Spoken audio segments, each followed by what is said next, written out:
Chers amis, abonnés, bonjour, ravi de vous retrouver en ce mardi 10 juin. Alors je vais faire un petit vol d'horizon du côté des États-Unis, revenir un peu sur le thème de M. Donald Trump, M. Elon Musk, et puis un troisième que je vais garder en réserve et dont je vais vous parler. Alors, M. Donald Trump, j'ai fait l'étude de son thème à plusieurs reprises, et la dernière vidéo que je lui avais accordée, j'avais fait une comparaison avec le thème de M. Elon Musk, et à l'issue de cette comparaison de thème, j'avais été plutôt réservé sur, comment dirais-je, l'association de ces deux personnages, et sur le fait qu'ils risquaient de toute façon d'entrer inéluctablement en conflit tous les deux. Et c'est ce qui s'est passé dernièrement, comme vous le savez, au moment où Musk avait fini son contrat, et ben ça s'est terminé en clash et en rapport de force. Et j'avais également fléché une période pour M. Trump, qui était une période à haut risque. Alors, cette période à haut risque, elle est là actuellement. Si on fait les transits, vous voyez, le fameux transit de Mars que j'avais fléché, où j'avais indiqué que pour lui, là, à partir du moment où Mars allait revenir dans sa maison 12, il allait de nouveau entrer dans une période à haut risque, surtout qu'il est né avec Mars-Pluton dans sa maison 12. La maison 12, c'est ce qui se passe dans l'ombre, ce sont les ennemis cachés, ceux qui nous arrivent dans le dos, comme je le dis fréquemment. Là, comme vous voyez aujourd'hui, au moment où je vous parle, il y a un alignement de Mars sur Mars. Or, il y a le clash avec Elon Musk, et il y a les mouvements, les émeutes à Los Angeles, pour contester et combattre les mesures qu'il a prises, les lois d'immigration, l'expulsion des immigrés aux États-Unis. Mais ces émeutes se passent très mal, puisque j'ai entendu ce matin à la radio qu'il avait mobilisé des Marines pour venir prêter main forte aux forces de l'ordre. Donc on voit qu'il est dans une période martienne, une période d'attaque, d'agression contre lui, puisque Mars est à la fois le maître de son fond du ciel, comme je vous l'avais déjà précisé, et le maître de sa maison neuve. Donc il est autant menacé de l'intérieur, mais également de l'extérieur, parce qu'il ne s'est pas fait des amis dans la politique étrangère. Donc on voit qu'actuellement, Donald Trump dans une situation très inconfortable.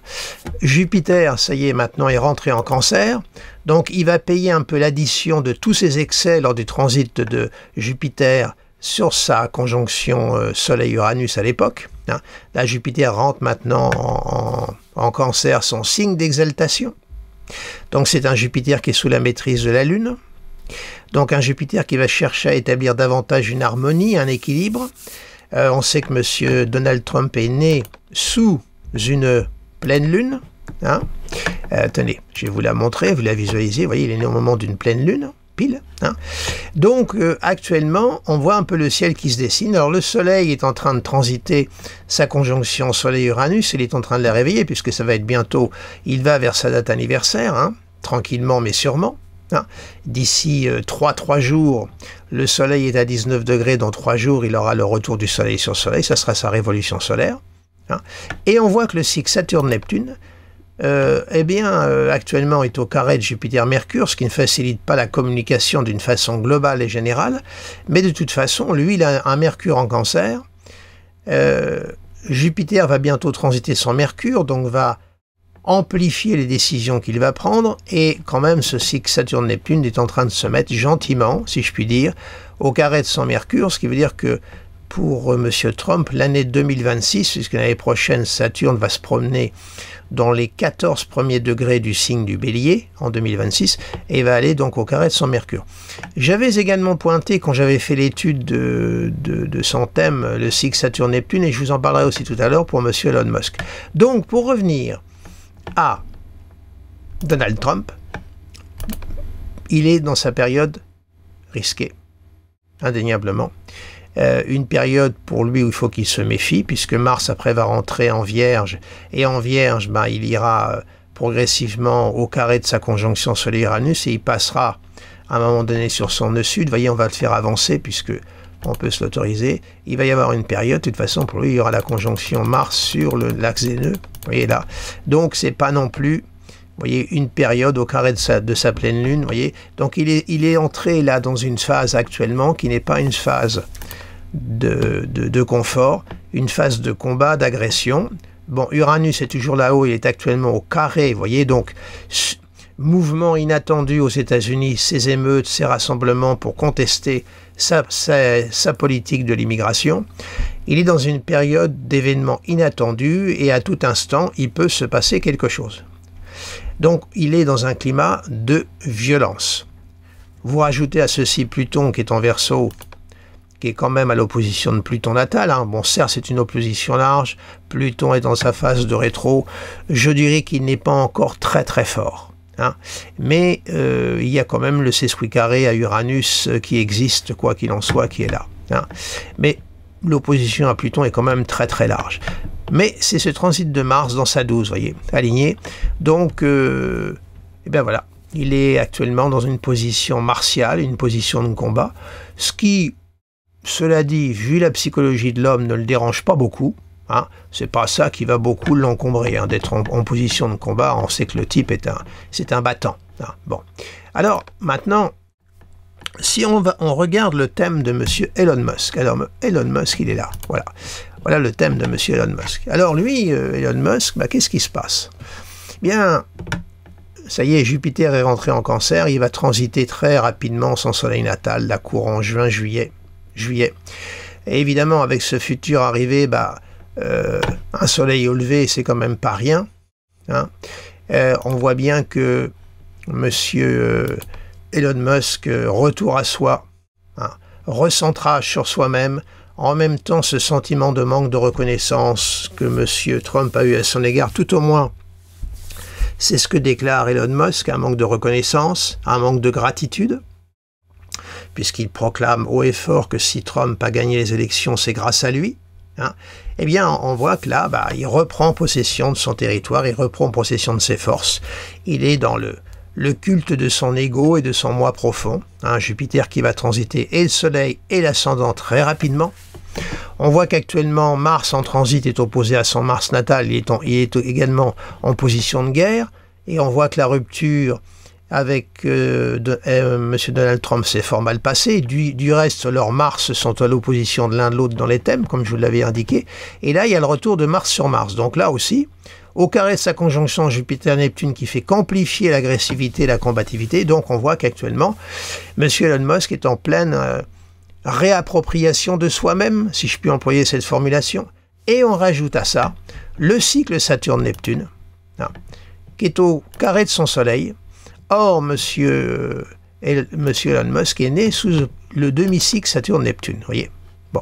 Et j'avais également pointé, lorsque j'avais étudié son thème assez longuement, que la reformation du cycle Saturne-Neptune avait marqué une étape sur le plan international pour lui. Alors, j'avais ciblé, en termes de date, il est vrai que j'avais ciblé sur l'aspect exact de 2026. Mais en réalité, je me suis pris à ma propre critique. Je dis toujours qu'il faut tenir compte des orbes. Actuellement, nous sommes sous la conjonction Saturne-Neptune et on voit qu'elle a déjà fait son effet. Hein. L'opposition va ouvrir sa résolution par sextile et par trigone. Hein. Tenez, pour que vous puissiez visualiser. Vous voyez, sextile et trigone. Voilà. Hein. Sextile, Saturne, trigone. Donc l'opposition, il a trouvé une résolution. Maison 9. Donc, on voit que pour lui, il y a urgence à se reconstruire, à prendre du recul, puisque ses actions sont en baisse. Hein, il est quand même SpaceX et dégringole, Tesla est en train de se casser la figure. Donc, il est quand même dans un moment aussi de basse tonalité. Le cycle Saturne-Neptune, là, vient assombrir son rayonnement solaire. Jupiter lui donne l'envie de reprendre possession de son propre territoire, de ce qu'il est au plus profond de lui-même. Donc il est dans une période de combat intérieur et une période aussi de remise en question et de prise de recul pour se reconstruire.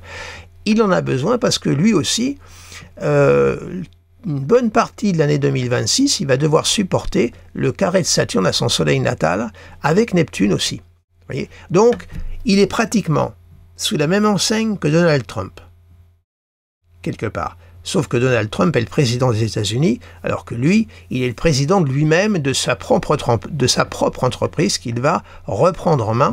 Et il n'a pas trop le choix parce que actuellement ses affaires ne vont pas bien du tout, du tout. Voilà.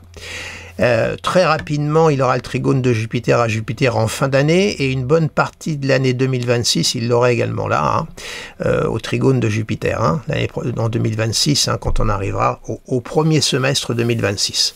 Jupiter sera dans les premiers degrés, dans les derniers degrés du Cancer.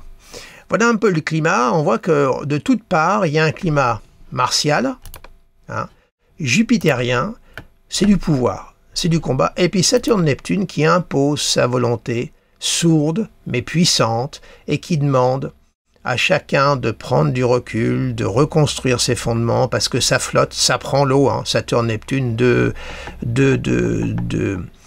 énergies qui sont très opposées. Et on voit d'ailleurs que dans le thème d'Elon Musk, ça s'oppose quand même à son Pluton. Vous voyez, carré soleil. Donc il n'est pas dans un bon moment au niveau de ses affaires et climat général, surtout que le soleil, par exaltation, est maître de son milieu du ciel et le maître de sa maison 2 qui régit les finances. Donc on voit qu'il n'est pas en bonne posture actuellement. En plus, Mars transite sa maison 2. On voit que le combat passe par là. Donc il a intérêt de récupérer ses billes et de se reconstruire. Quelque part, alors évidemment avec ce Mars en 2, il demande retour sur investissement, puisqu'il a financé la campagne de Trump, comme vous le savez. Il a un Mars en 2, là il demande retour sur investissement quelque part. Faut pas oublier que ce sont des businessmen et des hommes d'affaires. Alors vont-ils enterrer la hache de guerre? Pour l'instant, avec ce transit de Mars, certainement pas. Bon, mais après, vous savez, comme je le dis toujours, il y a le symbole et puis il y a la réalité. Ils peuvent très bien se détester, ne pas se piffer, mais s'accorder pour des raisons d'affaires. Vous savez, quand on est autour de la soupière et qu'on commence à tirer les fils du gruyère, on met sa fierté sous le paillasson. Donc, il faut se méfier de tout ça. Mais reste que les deux hommes, Musk et Trump, sont entrés en guerre. C'est clair. Voilà un peu le climat général. Alors maintenant, le troisième dont je voudrais vous parler, et que je vais garder sous le manteau, c'est J.D. Vance. Voilà. Alors J.D. Vance, lui, il est né le 2 août 1984 à 8h11 à Middletown, aux États-Unis. Donc c'est un lion à ascendant lion. Intéressant par rapport au thème de monsieur Donald Trump, puisque les ascendants se superposent. Lui, il a Soleil-Vénus 12 et Donald Trump a Mars-Pluton en 12. On voit ensuite qu'il a un Mars qui est quand même angulaire au fond du ciel, donc Mars est très important dans son thème. Il y a une dominante martienne et une dominante solaire et vénusienne qui est là. Alors c'est quand même le thème d'un homme de pouvoir, pas la peine d'en dire davantage.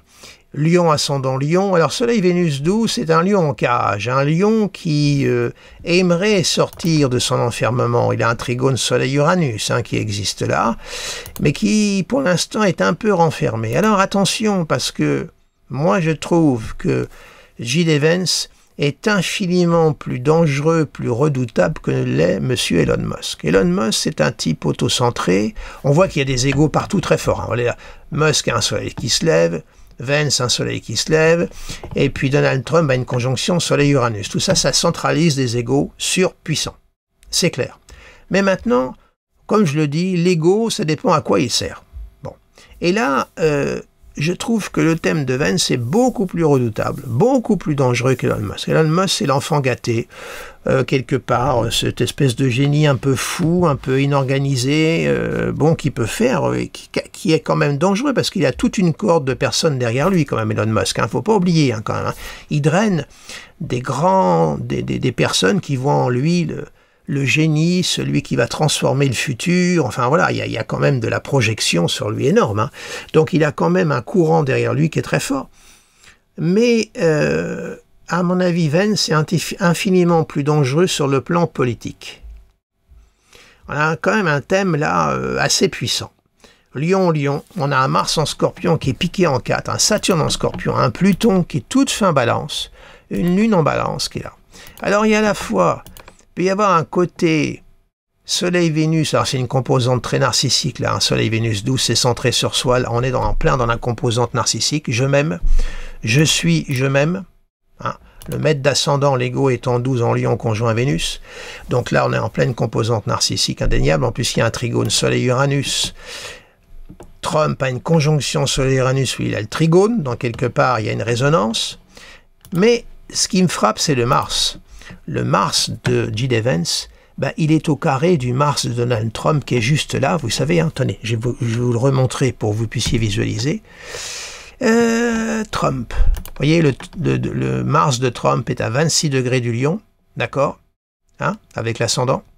Et maintenant, si on revient au thème de Vance, voilà, vous voyez, on a pile le carré. Alors là, attention, entre Elon Musk, qui a un Mars en Verseau, qui s'oppose, et lui, qui a le carré, tous les trois ont leur Mars en dissonance. Donc, de toute façon, ce sont des personnages, comme ils sont dans le pouvoir, la domination, qui étaient appelés à s'affronter. Je ne sais pas quels sont les rapports entre Vance et Musk. Je ne sais pas comment ils se considèrent. Mais tout au moins, on voit que ce sont des Mars qui sont prêtes à en découdre. C'est clair. Et là, Vance, il a un Mars en Scorpion au fond du ciel. Attention, Mars en Scorpion est très fort. C'est un Mars stratège. Il a un Soleil Vénus 12. Donc c'est quand même un thème, comment dirais-je, de stratégie. On organise, on fait son plan dans l'ombre, tranquillement. On construit son pouvoir. Voilà, donc le Vance m'apparaît beaucoup plus dangereux et je ne sais pas, là aussi, combien de temps va durer l'association J.D. Vance-Donald Trump. On peut également en douter. Qu'est-ce qui va se passer? C'est à surveiller et à voir. Bon, actuellement, il a le transit d'Uranus qui est là-haut, hein. Aussi, si on met les transits pour J.D. Vance, les voilà. Vous voyez, actuellement, là, il a justement son Mars qui est sur l'ascendant. Vous voyez, au carré de son Mars natal, lui aussi. Pluton en transit, qu'est-ce qu'il fait? Ben, il est au carré de son Pluton natal. Opposé à... Alors, c'est pareil, l'opposition au Soleil est trop large. Mais tout au moins, par rapport à Trump, il y a une superposition, là, attention. Alors, c'est Soleil-Vénus qui rentre dans la 12 de Trump, donc il a peut-être le moyen d'arriver à amadouer Trump avec Soleil-Vénus, vous voyez, peut-être arriver un petit peu à l'amadouer, à le séduire, etc., etc. Mais quoi qu'il en soit... je pense que alors le cycle Saturne-Neptune est ici. Qu'est-ce qu'il fait? Il est au carré de son cycle Jupiter-Neptune, vous voyez. Donc on voit qu'en termes de cycle, il est assez servi lui aussi. Vance m'apparaît beaucoup plus redoutable, beaucoup plus dangereux et à surveiller que ne l'est Elon Musk. Il y a du secret dans ce type. Les choses ne sont pas toutes dites. La Lune est en balance en secteur 3, donc il peut avoir la capacité quand même d'arriver à ses fins par une espèce de séduction, même si d'un point de vue extérieur, il ne renvoie pas peut-être cet aspect-là. N'oublions pas qu'il a un Mercure quand même en Vierge. Eh oui, il y a un Mercure au trigone de Jupiter, au carré d'Uranus et au sextile de Saturne. Il a tout de même un Mercure qui est assez fort. Il est angulaire. Hein. Il est le maître également de sa maison, ce qui est une maison d'appui dans le domaine politique. Vous voyez donc, attention à J.D. Vance. Il m'apparaît infiniment plus dangereux et retors, je dirais, hein, que Musk. Alors, et comme Donald Trump a une conjonction Mars-Pluton en 12, ce sont les ennemis dans l'ombre qui se préparent, que Mars est le maître de sa maison 4, de sa maison 9, les ennemis peuvent aussi venir d'intérieur. Protégez-moi de mes amis, mes ennemis, je m'en charge. Vous connaissez l'adage. Et là, je trouve qu'on est à un moment de l'histoire des États-Unis qui est quand même assez intéressant à suivre. Mars au fond du ciel, hein, la guerre, hein. C'est un gars qui n'a pas peur d'en découdre, hein, J.D. Vance. Hein. Attention, avec ce Mars en Scorpion, au carré de Vénus en plus et au carré de l'ascendant, opposé au milieu du ciel, il n'a pas du tout peur d'en découdre. Du tout. Donc, voilà un petit peu. Au niveau de la domification, elle est pratiquement identique à celle de Donald Trump. Hein. Voilà. Voilà ce que je peux vous dire pour l'instant. Mon maître du milieu du ciel est en maison 12. On voit qu'il y a un rapport entre la 12 et l'ascension. Hein. C'est le confidentiel, tout ce qui se trame dans le non-dit, le silence, l'occultation, qui l'aide à accéder au pouvoir. Bon, il a le rôle il est en second plan de Donald Trump, hein, mais il est quand même là. S'il arrivait quelque chose à Donald Trump, c'est lui qui occuperait la fonction, hein, le poste présidentiel, s'il arrivait quelque chose à Trump, vous voyez. Donc on voit un homme, c'est comme s'il était en train de préparer son action. Ce soleil est coincé dans la 12, c'est vrai, hein, 1 mètre d'ascendant en 12, il est coincé dans la 12, mais c'est comme s'il essayait de préparer sa sortie. Hein. On va bien voir ce qui va se passer, parce que Uranus, bon, c'est pas tout de suite le sextile d'Uranus au soleil, il faut attendre, hein, ça se compte en années encore. Mais tout au moins, il y a un climat là de part et d'autre entre Trump et Vance. Il va falloir surveiller ce qui va se passer. Quant à Musk, bah, il va prendre sa route en solo, hein, il va continuer son chemin. Mais on peut dire qu'actuellement, sur le plan des États-Unis, le climat n'est pas au beau fixe du tout. Donc, actualité à suivre de près. On voit déjà qu'il y a des soulèvements à l'intérieur du pays, à l'intérieur des États, notamment à Los Angeles. Est-ce que ça va faire tache d'huile? C'est pas impossible, puisque Saturne-Neptune, comme je vous l'avais dit déjà précédemment, c'est la masse silencieuse qui se soulève, qui en a marre et qui se fait entendre. Et cette masse-là peut prendre plusieurs formes. Hein. Neptune, c'est aussi le côté universel, planétaire, international. On voit que le mouvement, c'est pour lutter contre les lois, contre les migrations que Donald Trump a mis en place. Ce soulèvement-là relève bel et bien de la symbolique Saturne-Neptune, actuellement, en place, là, hein, et qui est pile dans la maison 9 de Donald Trump, voyez, et qui touche son soleil natal. Hein. Ça, c'est Elon Musk, pardonnez-moi. Oh, si je commence, vous voyez, je commence à faire du yo-yo avec tous ces personnages. Tout au moins, c'est au carré de son soleil natal et de son Uranus natal, voilà. Donc on voit qu'actuellement le climat aux États-Unis commence à bouger. Au moment où il y avait eu la nomination de Donald Trump, vous savez, où il avait prêté serment, je vous avais montré l'état du ciel, il y avait une opposition très inquiétante Mars-Pluton. C'est-à-dire que le pays allait être fracturé, partagé en deux. Rappelez-vous aussi de ce ciel au moment où Trump a prêté serment. C'était on peut dire la révolution solaire, le thème de naissance de Donald Trump dans sa deuxième fonction présidentielle. Je vous ramène aussi à cette vidéo que j'avais faite sur ce plan.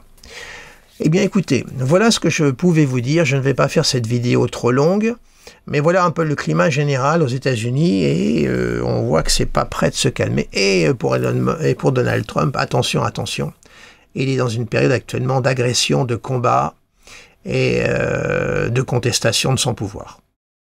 Voilà, eh bien écoutez, je vous remercie de votre attention. Je vous souhaite une belle journée. Partagez cette vidéo, mettez-moi un petit pouce. Les nouveaux venus, abonnez-vous. Enfin voilà, les éternelles formulations de fin de vidéo. Sur ce, je vous souhaite une agréable journée et je vous dis à bientôt. Au revoir.